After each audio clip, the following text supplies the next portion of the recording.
Bisa saya bantu? Permisi Ustaz, mohon maaf ini mengganggu waktu istirahatnya di sela-sela kesibukan Ustaz.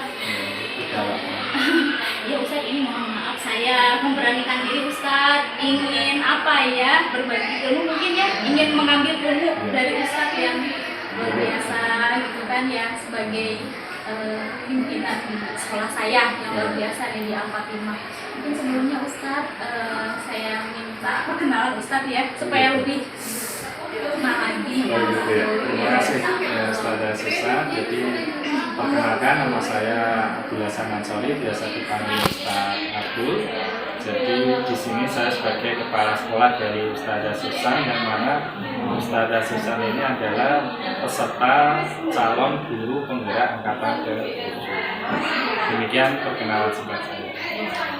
Ustaz, saya baru di sini, tapi saya merasa kok seperti sudah lama dengan Ustaz gitu. Makanya ada kesempatan untuk menggali informasi sedikit dari Ustaz yang luar biasa. Katanya sudah memimpin itu udah lama ya Ustaz ya. Luar biasa. Berapa tahun Ustaz di mulai SMA berdiri 2010 sampai sekarang berarti sudah 13 tahun. Subhanallah Ustaz. Mudah-mudahan saya berarti nggak salah tempat ini. Mudah-mudahan saya juga terimbas positifnya ya Ustaz. Insya Allah saya di sini ingin apa ya, melihat gitu sosok pemimpin yang sepertinya Ustaz tuh pemimpin yang sudah sesuai dengan nilai-nilai kebajikan gitu, yang saya pelajari di penggerak gitu ya. Jadi secara teori, saya lihat di lingkungan sudah ada contohnya gitu Ustaz. Jadi salah satunya pimpinan saya sendiri. Tapi ya yang hidup mungkin Ustaz ya, pasti ada lika-liku. Nah ini yang saya buat penasaran Ustaz. Maaf saya agak sedikit bertanya. Apakah dalam sejarah perjalanan Ustaz yang luar biasa ini, Ustaz punya permasalahan yang mungkin untuk pengambilan keputusan ya Ustaz ya? Kan kadang-kala ya kalau bahasa gaulnya mungkin gaul ya Ustaz ya. Dalam bahasa kitanya mungkin ada yang dinamakan dilema etika. Karena dilema etika itu secara teori mungkin yang saya pelajari Ustaz itu ada sisi baik gitu ya, berperang dengan sisi baik saat kita mengambil sebuah keputusan. Kan itu sesuatu yang tricky ya Ustaz ya, susah gitu. Nah saya tuh ingin gitu mendapatkan pencerahan dari situ. Apakah Ustaz pernah gitu mengalami yang tricky tadi Ustaz? Tentunya di dalam suatu organisasi apapun, terutama di sekolah, tidak lepas dari yang namanya permasalahan-permasalahan yang ada di lembaga tersebut. Jadi tentunya saya juga pernah mengalami itu, yang mana saya mengalami dilema etika, yang mana permasalahan-permasalahan itu terdapat banyak-banyak opsi, banyak-banyak solusi yang semuanya mengambil nilai-nilai kebaikan, nilai-nilai kebajikan. Ini yang tentunya menjadi tantangan tersendiri bagi saya selaku kepala sekolah. Dilema ya Ustaz ya. Dilema sekali. Tapi padahal di luar enggak Ustaz, saya nggak ngeliat itu gitu. Hanya beres aja semua, luar biasa gitu. Makanya penasaran ya, apa ada masalah gitu, kayaknya ternyata ada juga ternyata Ustaz ya. Di lembaga manapun pasti ada. Pasti ada.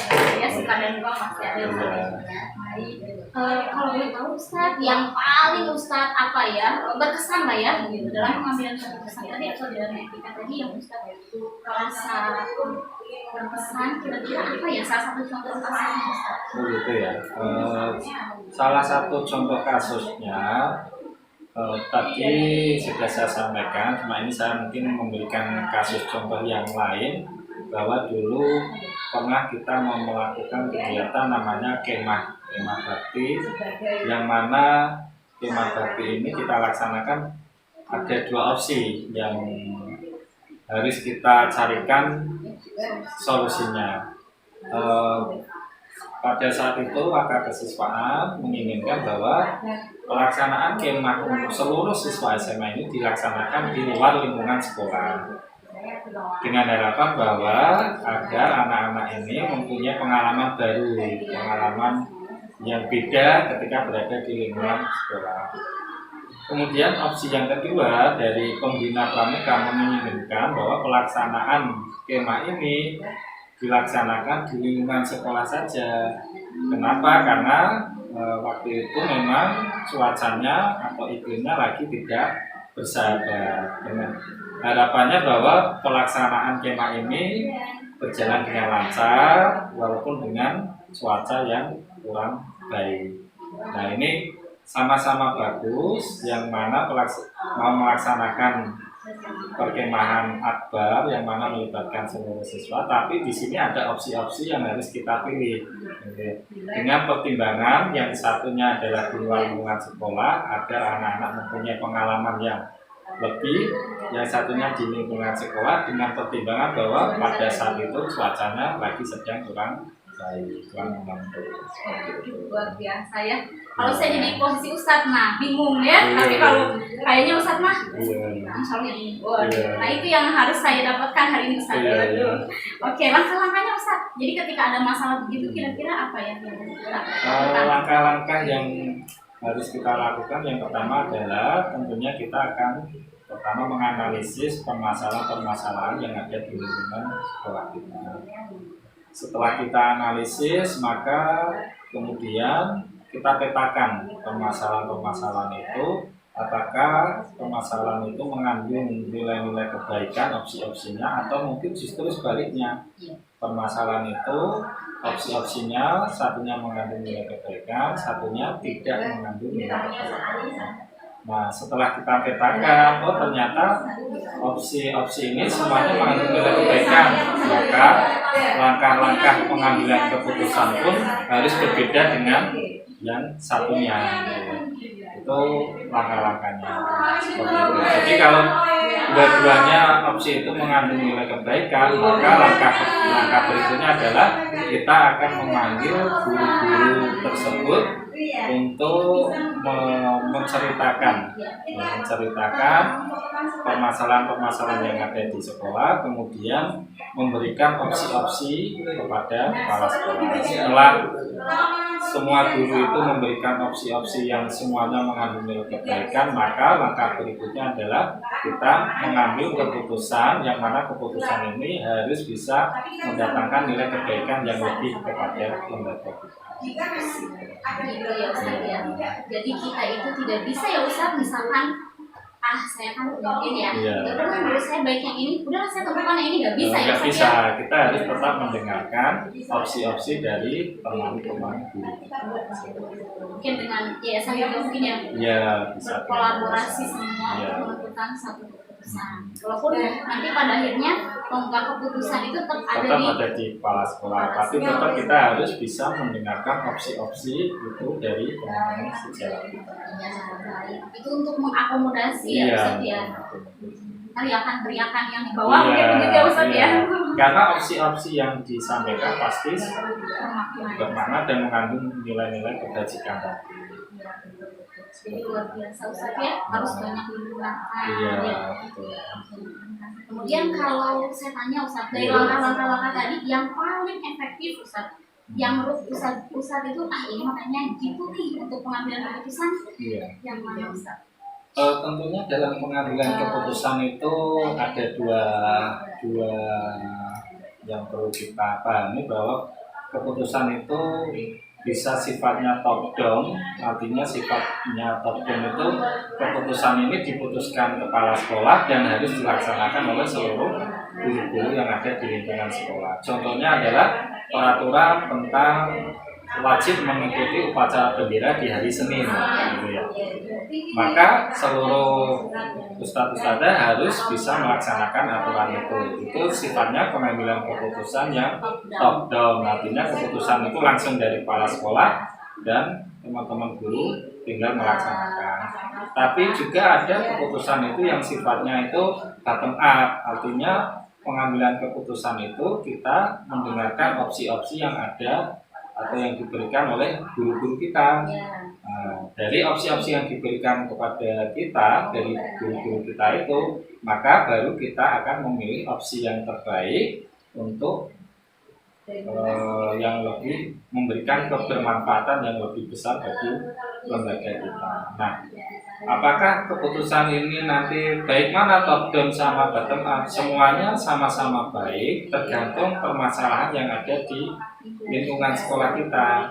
Ya, ada yang keputusan itu sifatnya itu seperti peraturan sekolah, itu kita nggak bisa tawar-menawar ya, karena ini sifatnya top down gitu ya.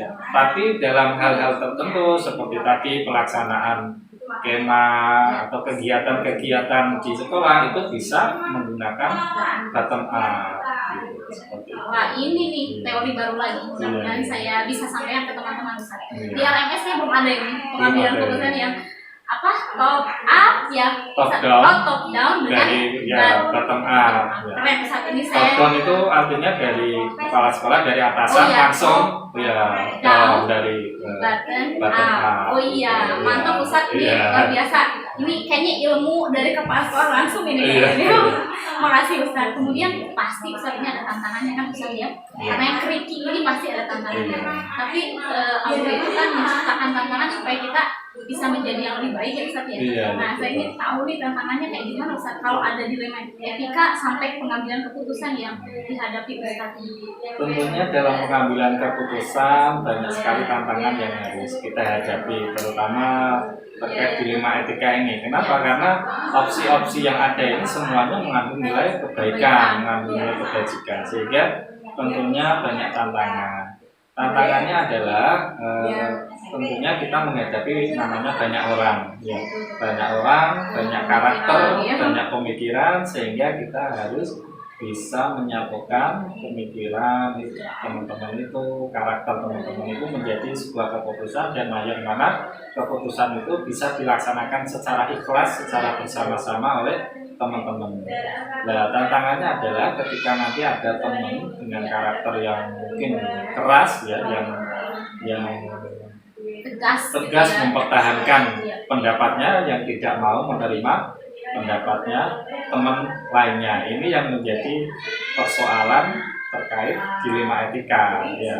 Tantangan-tantangan ini yang harus kita hadapi. Namun ketika keputusan ini kita bisa melaksanakan dengan bijak, kita bisa mendengarkan, bisa menjelaskan opsi-opsi ini dengan baik kepada teman-teman kita, insya Allah keputusan ini bisa dilaksanakan oleh teman-teman. Begitu ya Ustaz ya. Jadi menghadapi karakter yang sepertinya agak keras, tapi ketika tadi sudah dijelaskan ini baiknya seperti ini, baru insya Allah paham, bisa memahami itu, bisa mengikuti. Luar biasa ya Ustaz. Berarti pemimpin itu tidak boleh baper ya Ustaz. Tidak boleh, memang harus kuat gitu ya Ustaz dan ya. memang harus bijaksana. Mudah-mudahan saya pribadi bisa lah menjadi pemimpin Ustaz ya. Maksudnya pemimpin yang seorang pribadi yang lebih baik itu kan juga dari Ustaz sendiri luar biasa pimpinan yang saya dengar kalibernya sudah tahu gitulah luar biasanya gitu kan. Terima kasih. Kemudian Ustaz, apakah ada jadwal tertentu untuk pengambilan keputusan ini atau memang ini kalau ada ini nggak boleh tunda-tunda harus cepat sekarang atau memang dijadwalkan atau bagaimana? Kalau jadwal khusus memang kita tidak ada untuk jadwal khusus seperti hari tanggal itu tidak ada. Namun seperti yang sudah saya sampaikan tadi, begitu terdapat permasalahan maka harus segera kita analisis dan kita petakan. Setelah kita petakan maka kita harus sesegera mungkin menjadwalkan agar permasalahan-permasalahan ini segera kita selesaikan. Contohnya misal hari ini saya melihat ada suatu permasalahan di sekolah, maka hari ini juga saya akan menganalisis permasalahan-permasalahan yang ada di sekolah saya. Kemudian setelah itu saya akan sesegera mungkin, secepat mungkin menjadwalkan. Misal besok segera saya menjadwalkan teman-teman guru saya panggil ke ruangan saya untuk segera mungkin menyelesaikan permasalahan-permasalahan yang ada di sekolah. Pokoknya intinya sesuai dengan kondisional tapi secepatnya gitu, supaya tidak berlarut-larut. Karena jawaban itu ditunggu ya Ustaz ya. Jangan kalau bahasa kami itu nggak ada gantung gitu istilahnya, harus pasti gitu ya Ustaz ya. Oke, terima kasih. Kemudian faktor Ustaz, untuk faktor yang bisa mempermudah Ustaz nih, atau siapa yang bisa mempermudah Ustaz untuk memutuskan sesuatu gitu Ustaz. Gitu ya. Ada tentunya orang yang bisa membantu kepala sekolah dalam mengambil keputusan itu adalah wakil kepala sekolah, karena kepala sekolah itu tidak bisa sendirian ya, dalam memutuskan sesuatu. Nah, di sini peran wakil kepala sekolah ini juga sangat urgent sekali, karena di sini bertugas untuk membantu kepala sekolah dalam menyelesaikan permasalahan-permasalahan yang ada di sekolah. Nah, wakil kepala sekolah bidang terkait inilah yang akan membantu kepala sekolah dalam memutuskan permasalahan-permasalahan yang ada di dalam sekolah. Dan tentunya faktor-faktor lain selain orang yang bisa membantu kepala sekolah adalah tentunya komunikasi, bahwa harus terjalin komunikasi yang baik, yang bagus, agar keputusan-keputusan ini bisa dilaksanakan, tersampaikan, dan dilaksanakan oleh teman-teman guru. Tidak sendiri ya Ustaz ya. Tidak sendiri. Iya. Kemudian terakhir Ustaz, ini kayaknya pertanyaan terakhir, tapi sebenarnya Ustaz masih ingin gitu ya. Cuman saya paham Ustaz jadwalnya pada aja mungkin menyempatkan ya Ustaz ya.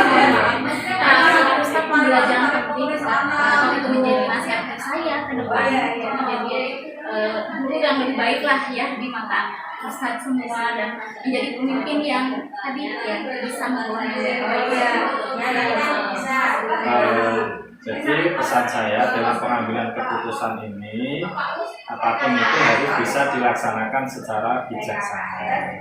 Kenapa? Karena keputusan yang kita berikan ini akan berdampak kepada kebaikan-kebaikan yang ada di sekolah kita, sehingga keputusan yang kita buat itu harus bisa menjadi nilai tambah kebaikan untuk sekolah kita. Jangan sampai keputusan yang kita buat justru sebaliknya tidak memberikan nilai tambah kepada sekolah kita.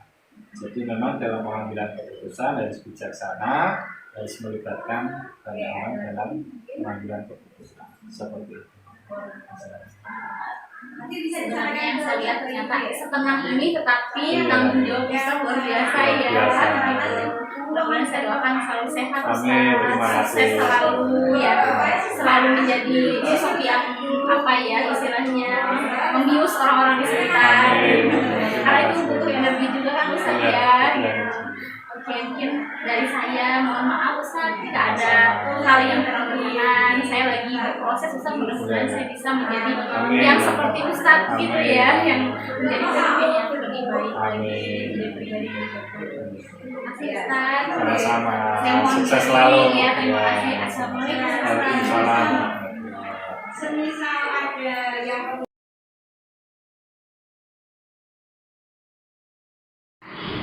Assalamualaikum warahmatullahi wabarakatuh. Selamat pagi, sudah hilang. salam selamat pagi juga. Gimana Ustaz? Alhamdulillah sehat. Ceria banget ya Ustaz ya. Ceria di sini tidak ada murung-murung. Betul ya, apalagi lagi puasa, ayo harus ceria ya. Luar biasa saya mohon izin ini ingin sharing bersama Ustazah sebagai kepala sekolah TK ya. Luar biasa Ustazah, mudah-mudahan saya bisa terimbaskan ya. Oke, Ibu, misalnya di TK ini kira-kira kita punya masalah dan sih yang kira-kira itu di satu sisi betul, di sisi lain kok betul ya, bahasa gaulnya sih kayak dilema yang galau gitu ya, yang kita sebut mungkin dilema etika. Ada nggak? Jadi salah satunya ya, kita ambil salah satunya aja. Mungkin terkait penerimaan siswa. Siswa. Kalau di LA kan penerimaan siswanya kan dari umur 4 tahun sampai 7 tahun. Sedangkan kita kan belum ada kelompok bermain. Kelompok bermain di usia 2 sampai 4 tahun. Ternyata di sini juga banyak sekali yang daftar di umur 2 sampai 3 tahun. Wah, luar biasa ya usia. Karena orang tuanya itu pinginnya di sini gitu. Jadi bagaimanapun kita tetap menerima. Iya, ya betul. Wah, animonya luar biasa ya Iya. untuk untuk RA-nya Al-Fatimah ini keren Ustazah. Jadi insya Allah tahun depan semoga Ya, bisa jadi ya Ustazah ya. Jadi Karena kan kelompok. animo masyarakat begitu besar. Ya, luar biasa. Itu memang dinamik sekali ya usia. Kita kan ya gimana, kita nggak mau menolak. Betul betul. Dia sampai sekarang diterima dulu aja ya. Sudah diterima, soalnya kan orang tua pinginnya juga di sini. Sedangkan kita seharusnya kan menerimanya di umur 4 sampai 7 tahun. Wah, siap-siap. Wah, itu memang galau banget ya kita sebagai pemimpin terutama ya. Oke. Ustazah, kira-kira apa yang mungkin Ustazah lakukan ya untuk menjalankan pengambilan keputusan dari masalah yang untuk menjalankan pengambilan keputusan? Jadi apa yang Ustazah lakukan? Saya tetap terima, Ya. tapi mungkin sedikit berbeda dengan teman-temannya. Mungkin yang masih kecil tetap di kelompok A. Mungkin tahun depan kan ada kenaikan kelas. Ya. Ada kenaikan kelas, kita tanya orang tua dulu. Kalau misalnya anaknya sudah mampu, kita naikkan kelompok B. Jadi kalau anaknya belum mampu, kita tetap di kelompok A. Tapi dengan pembelajaran yang beda. Mungkin kalau teman-temannya yang sudah cukup umur, sudah bisa sampai jauh, dia masih tetap bisa sampai di sana. Kita tetap harus itu aja. Nggak mengharuskan anak itu mengikuti teman-temannya yang sudah sampai jauh. Harus berbeda. Jadi disesuaikan dengan umurnya gitu. Luar biasa ya usia. Iya. Guru TK Itu memang juga harus harus- tricky juga. Iya. Karena kadang ada orang tua yang misalnya kalau anak saya belum bisa membaca, Iya. ya Dia inginnya ya. inginnya harus membaca. Tapi ternyata kan kita kan harus mengikuti anak juga, perkembangannya anak kan juga beda-beda juga. Betul. Takutnya nanti apa namanya jadi balik arah ya, anaknya jadi nggak mau. Jadi kan Iya. jadi mood. Luar biasa. Kemudian kira-kira langkah apa ya usia, misalnya langkah atau prinsip apa yang sudah lakukan nih untuk mengambil keputusan yang dari masalah. Waktu masuk anak-anak ya kita bareng-bareng lah, anak terus bareng-bareng itu nanti anak-anak diajak main. Kita tidak membedakan walaupun beda umurnya, Iya. tidak membedakan cara bermainnya dan lain-lain. Ya, tapi untuk supaya pengambilan keputusan ketika dimasukkan apakah itu ada kayak musyawarah bersama? Ya, selalu bermusyawarah dengan guru dan wali murid. Jadi memang yang memang harus itu ya supaya ini bisa dimasukkan mungkin alasannya kenapa gitu ya. Ya, gitu.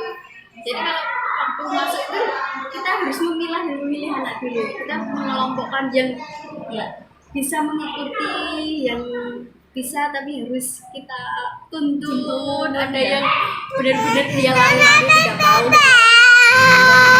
tapi itu ada berimbas nggak sih ke pengajar? Ya imbas, tapi kan kita ada triknya. Kita Ada kondenya ya. dibarengkan biar yang lain tidak ketinggalan jauh. Jadi kita kelompokkan. Tapi bukan yang kelompokkan yang pintar-pintar dan tidak bukan. Tapi ada yang belum bisa, yang sudah bisa. Dari permasalahan yang kompleks tadi ya Us ya, kira-kira hal apa saja yang Ustazah anggap efektif untuk mengambil keputusan supaya permasalahan yang Ustazah tadi hadapi itu bisa selalu dengan Insya Allah ini sudah efektif sih. Ya kita yang kadang kan kalau anak selama bermain banyak bermainnya, kita memakluminya. Jadi ini kan di umur dia kan main-mainnya kan aktif Iya, aktifnya. betul. Jadi kita ya harus memakluminya, tidak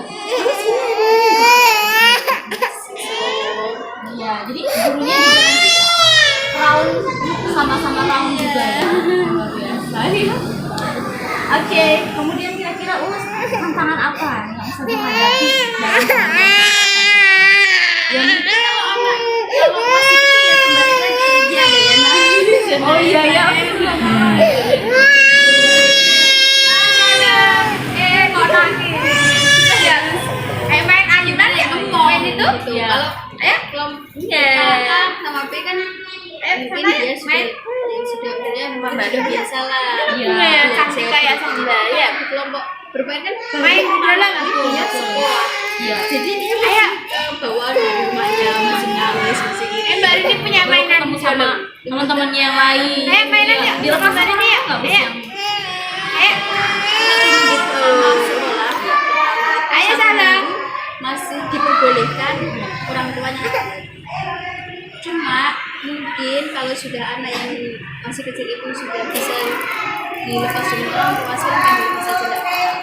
Terus 1 minggu setelah itu, setelah kasih waktu seminggu itu sudah selesai, ya udah orang tua tetap harus pulang. Jadi kita mengajarkan anak juga Supaya mandiri ya. mungkin adalah nangis, tapi kan kita gimana Treatment lagi ya usia luar biasa. Ada yang nggak mau masuk ada Wah, ada lari-larian biasa di ya.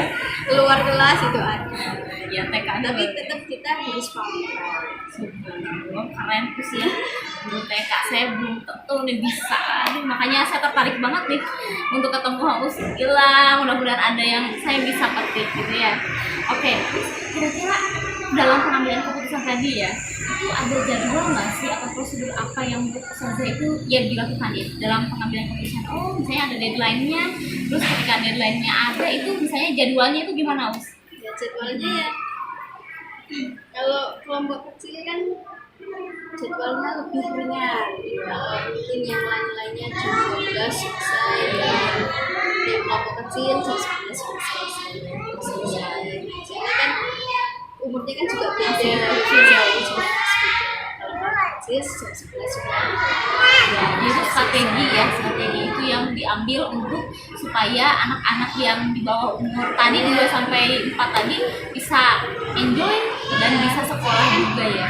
Kalau anak kan fokusnya kan cuma beberapa menit. Ya, betul. Selainnya kan masih Selain itu kan lari-larinya. iya, Beberapa menit itu kita yang harus ya, maksimalkan ya. maksimalkan beberapa menitnya itu luar Iya, biasa ya. jadi golden menit ya. Golden age ya. Oh, sekarang usia ya golden age ya. Oh, sampai age. Gitu tahu. Oke, ya kalau saya sih tadi ke golden menit itu karena memanfaatkan menit tadi gitu ya, harus kita harus benar-benar gitu. Oke, Ustazah, kira-kira ada nggak sih seseorang gitu atau enggak faktor deh yang bisa menguatkan Ustazah itu dalam pengambilan keputusan? Ini kita ya juga kan ini banyak sabarnya, Ya, betul. banyak harus cerianya dan iya saling menguatkan dengan teman-teman kita. Mungkin ini dia tuh dibilang susah, ya susah, dibilang gampang ya gampang susah kalau sama anak-anak. Kita kan harus ada triknya.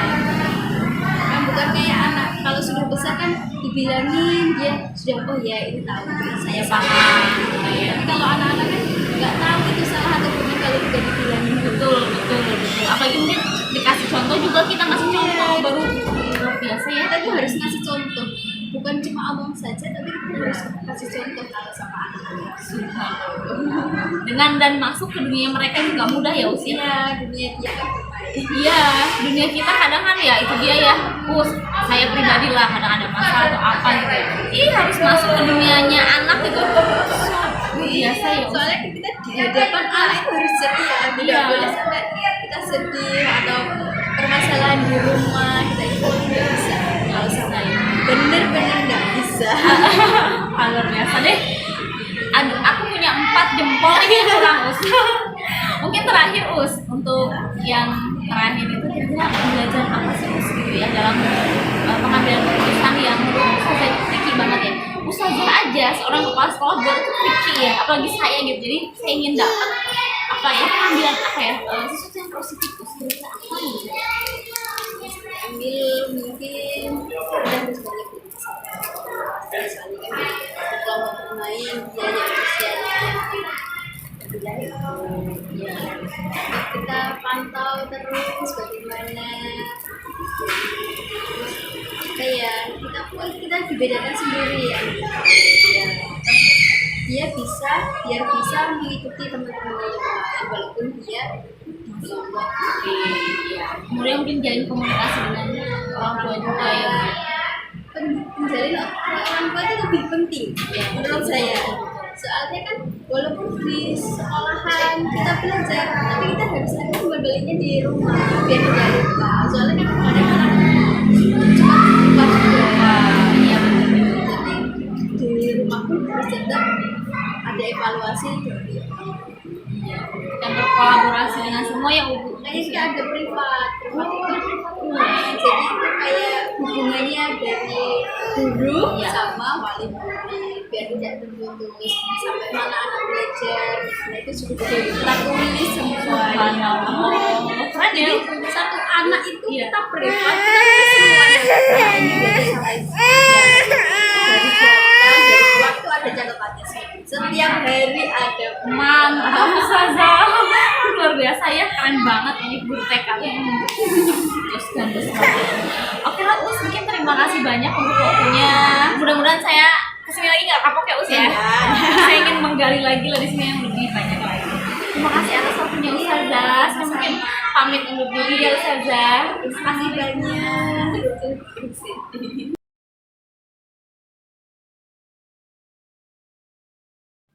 Assalamualaikum warahmatullahi wabarakatuh. Perkenalkan, nama saya Susanti Rahayu, CGP 7 Kabupaten Bojonegoro. Insya Allah saya bertugas di SMAS Plus Al-Fatimah. Sebelumnya saya sudah melakukan wawancara dengan kedua kepala sekolah, yaitu satu pimpinan saya sendiri, yaitu kepala sekolah di SMAS Plus Al-Fatimah dan RA di Al-Fatimah juga. Nah, dari analisis yang sudah saya lakukan yang berkaitan tentang dilema etika dan pengambilan keputusan, saya analisis ada yang disampaikan permasalahannya yaitu dari kepala sekolah saya sendiri, yaitu berkaitan dengan kegiatan kemah bakti yang dilaksanakan dulunya akan di luar sekolah, namun ternyata ada dilemanya opsi pilihan untuk jatuh di sekolah gitu ya karena cuaca. Nah, dari kasus itu kita lihat ada paradigma yang dianut, yaitu paradigma tentang jangka pendek dan jangka panjang gitu ya. Kemudian untuk prinsip dilema etikanya yaitu berkaitan dengan berpikir berbasis hasil akhir, karena dari opsi-opsi terbaik tadi diputuskan bahwa kemah tetap dilaksanakan di sekolah dengan pertimbangan adanya cuaca tadi gitu ya. Nah, untuk pengambilan keputusannya itu 9 langkah sudah dilakukan dengan baik dan bijaksana oleh kepala sekolah saya sendiri. Jadi saya diberikan ujangan, diberikan nasihat pada saat saya diberikan wawancara juga. Dan satu lagi kepala sekolah yang saya analisis yaitu kepala sekolah TK RA SMA Al-Fatimah, yaitu beliau menyebutkan permasalahannya yaitu tentang anak TK yang masuknya itu di bawah umur 4 tahun. Sesuai ketentuan, TK itu kan masuk antara 4 sampai 5 tahun, tetapi kebanyakan karena animo masyarakat yang luar biasa 2 sampai 3 tahun sudah ingin bersekolah di TK Al-Fatimah. Ini luar biasa, dilema etikanya dan untuk pengambilan keputusannya sangat berat. Nah, untuk paradigma yang dipakai yaitu tentang rasa keadilan versus kasihan. Rasa keadilannya tadi sesuai aturan bahwa anak TK itu dari 4 sampai 5 tahun ya. Tetapi untuk kasihannya adalah mereka yang 2 sampai 3 tahun juga punya gitu ya kesempatan yang sama untuk belajar. Nah, dua-duanya itu adalah nilai kebajikan yang sama besarnya sehingga harus diputuskan satu pengambilan keputusan yang bijak gitu. Kemudian untuk prinsip dilema etikanya yaitu yang berkaitan dengan prinsip dilema etikanya yaitu berpikir berbasis rasa peduli. Kenapa? Karena yang 2 sampai 3 tahun ini ya kita kasihan ya kepada mereka karena mereka memiliki kesempatan yang sama gitu dalam pembelajaran, apalagi animonya sangat luar biasa. Kemudian untuk langkah pengambilan keputusan 9 langkah itu sudah dilakukan dengan baik, dengan bijak oleh kepala sekolah RA ini. Luar biasa, dari 2 wawancara yang dilakukan saya mendapatkan ilmu yang banyak. Mudah-mudahan kita dalam program Guru Penggerak ini bisa mengimbaskan pengambilan keputusan berdasarkan nilai-nilai kebajikan yang baik untuk kedepannya menjadi pemimpin masa depan dalam pembelajaran. Salam sukses, terima kasih. Assalamualaikum warahmatullahi wabarakatuh.